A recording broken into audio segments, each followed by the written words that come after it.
Hey guys, welcome back. Besiege Early Access coverage. This is episode 9. I'm Enigmaeus, and today we're continuing with the Lobber. This is a project build we started 2 episodes ago. I had hoped to actually be finished by the 3rd episode, just as an arbitrary goal. It's not going to happen. We're not going to be done today, but that's okay because we're going to be making good progress.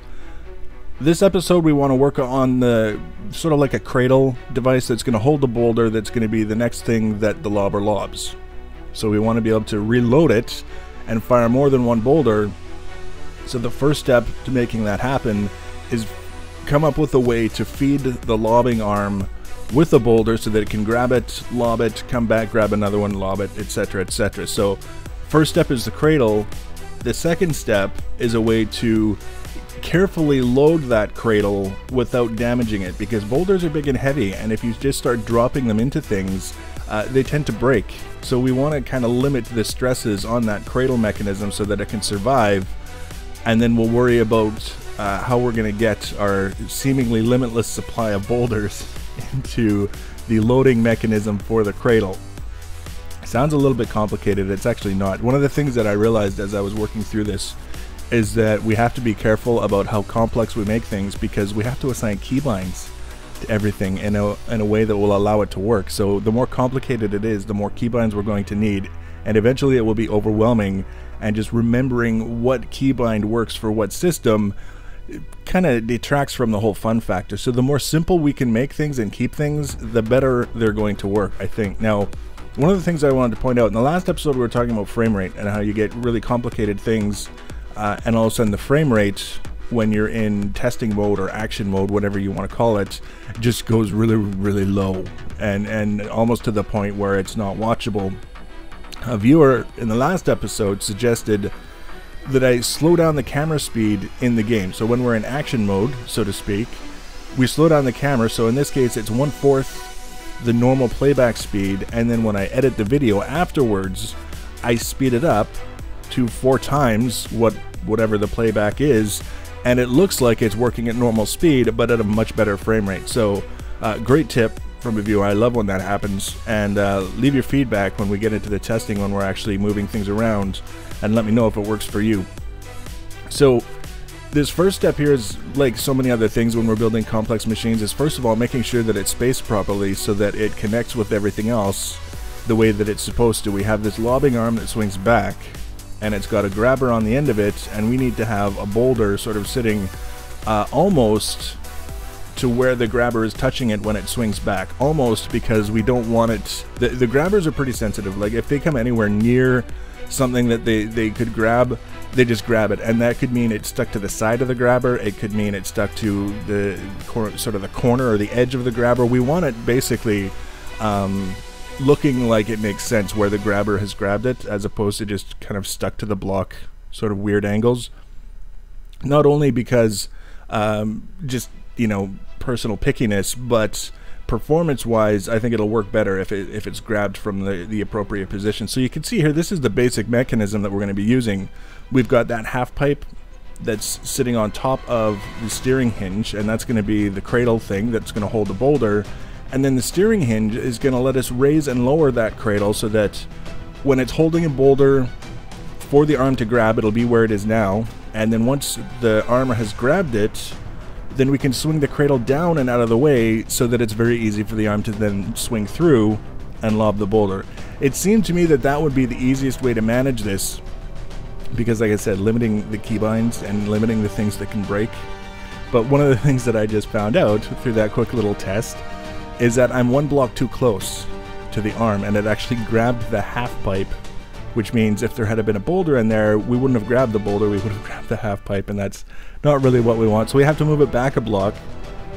And fortunately, when we're building out of ballast blocks and braces, it's actually a little bit quicker and easier to make these modifications than it would be if we were building all out of wood blocks. So it's kind of a nice little bonus there.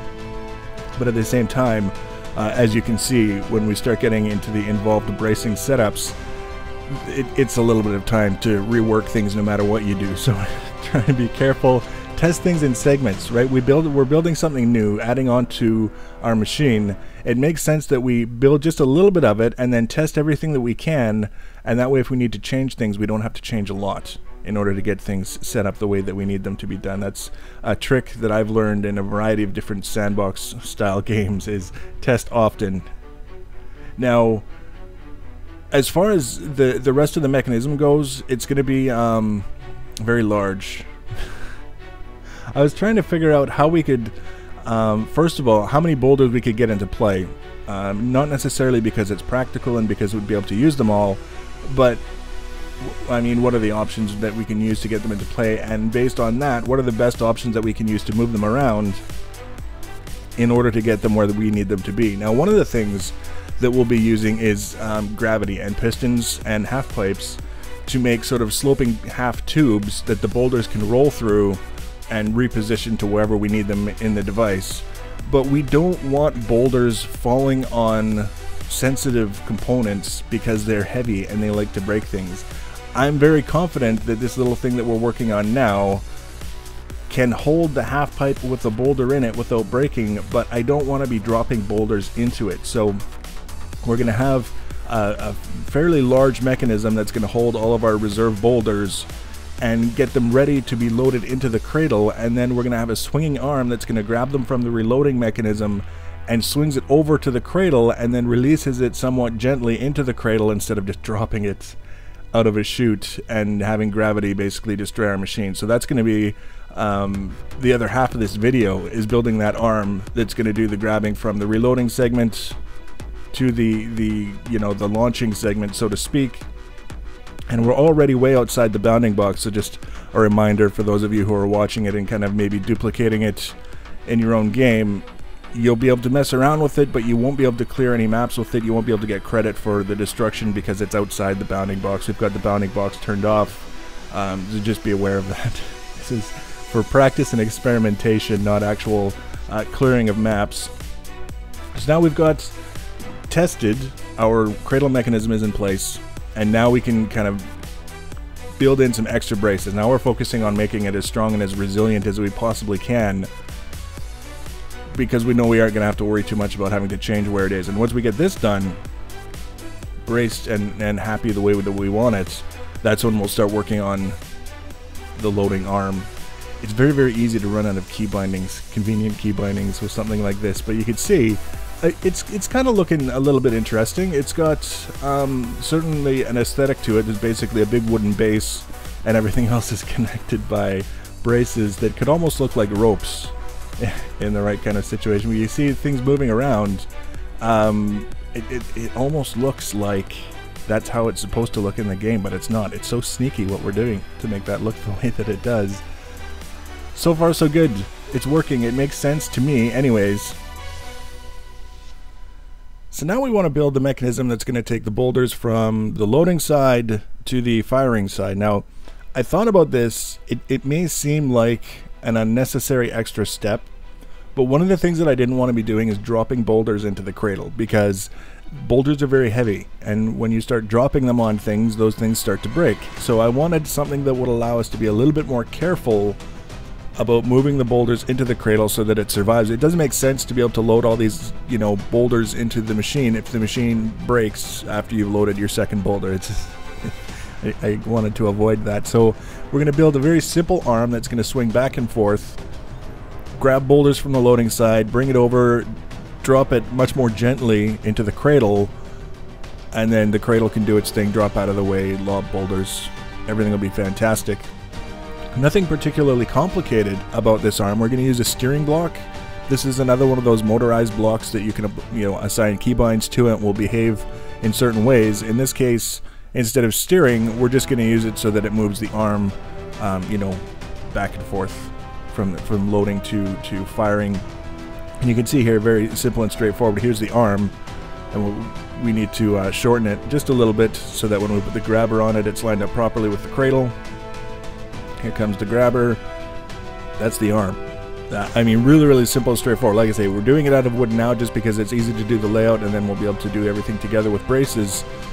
And now when we want to move it, it'll swing sort of up and over to the left side, and then once we've grabbed the boulder, then I'll swing up and over to the right side, place it in the cradle.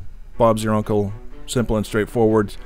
The actual reloading mechanism itself is going to be a lot of chutes made out of half pipes with pistons that lift up the half pipes on one end, and then the boulders roll down into another chute, which we can tip up and roll boulders towards the grabber on this swinging arm so that it grabs it, flings it over, or moves it over into the cradle. It sounds kind of complicated when you try and describe all the steps involved, but when you actually see it working, it won't be that bad. The challenge will be building something that can handle the weight of all those boulders. The goal right now is to have 25 to 30 boulders that we'll have access to, just again for the sake of practicing with the different components and making things work together. Now here, before I let you guys just kind of listen to some music and watch the rest of this segment, is a mistake that I made, and I can't believe I made it. You can see the half pipe is red. It's telling me you can't place that there, and the thought never even occurred to me to swing 45 degrees over to the left and realize that the half pipe wasn't lined up properly with the arm, and that's why it wouldn't fit. So instead of making it fit properly, we just moved it back. We'll get that out of the way somehow. It's not a big deal. It's going to be super easy to correct because of the way that we build in segments, and if things don't work, we can fix them very easily before we overcommit. But I'm aware of it. It was a silly mistake, and it'll be fixed before the video is over. So the next video is going to be focused on the mechanism that's going to be holding and moving all the boulders around and feeding them to the arm that will take it over to the cradle. If we're lucky, we might get some test fires in as well, but we're also going to be doing a lot of bracing. Believe me, there's going to be a lot of braces involved in this whole procedure. So if you want to be notified when I add those and other videos, you can subscribe to my channel. You can also follow me on social media. Links for social media are in the information section below the video. Please leave your comments and feedback. Thanks for watching, guys. Enjoy the rest of this one and take care.